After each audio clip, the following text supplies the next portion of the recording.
ეხა მინდა ყველაზე მთავარი ვთქვა რა, აი ყველაზე მტკივნეული და აი წლებია მტკივა და მესიზრება ხოლმე რა. ეს იყო აი ყველაფრის აპოგეა, სტუდენტებს ხვდება სააკაშვილი რა. და ეხლა აი კამერა საიდან მიღებს რა, რომ აი ვიცი რომ ეხლა წამოგორებულია აიქოსი პირში უგდებს და ან ხითხითებს ან და მიყურებს რა, აი ზუსტად ვიცი და მინდა მას მივმართო რა. ამ სტუდენტების შეხვედრაზე მათ თქვა აი წარმოუდგენელი რამე რა, ჩვენი გვეკიდა საბრძოლო დროშები. ეს იყო შავნაბადას დროშა, არწივის დროშა. გვეკიდა კონფედერატებისთვის წართმეული, აი დიდი მეთაურები, ჩეჩენი მეთაური არ მინდა ეხლა იმათი ხელმოწერებით ბრძოლაში მოპოვებული დროშა და ეს დროშები ჰქონდა იქ რომ ჩვენი სიამაყეა და ერის სიამაყე მარტო ჩვენი არა. ტროფეი. ის ქართველების ტროფეი დროშებიც და ჩვენი საბრძოლო დროშებიც. და სტუდენტებს ხვდება, ნუ მას ხო საოცარი იუმორი აქვს რა.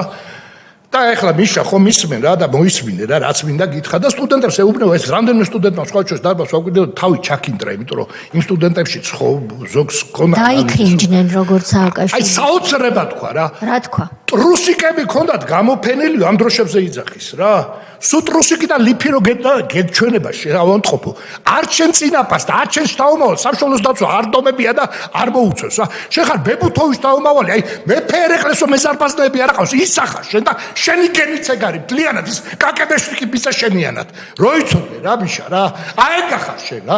ხო და აი ეს მოგვაყენა ეს წარმოუდგენელი აი წარმოიდგინეთ რომ თურმე ტრუსიკებიც გავფინეთ იქ აი და რას და ტრუსიკი რას დაარქვა საქართველოს თავარ ღირსებებს კიდევ ვიძახ საბრძოლო დროშებს რა კარგად იცო რა რასაც ამბობდა მაგრამ ხონდა გავენადგურებინეთ ახალგაზრდობის თვალში ხო ვეტერანი უნდა მოეკლა აბსოლუტურად გაენადგურებინა რომ ესენი ადამიანი ვეტერანს ვინჩივის ო ბეგ თქვი ჯარისკაცებს 2008 წლის მერე რა დღეში იყვნენ იმიტომ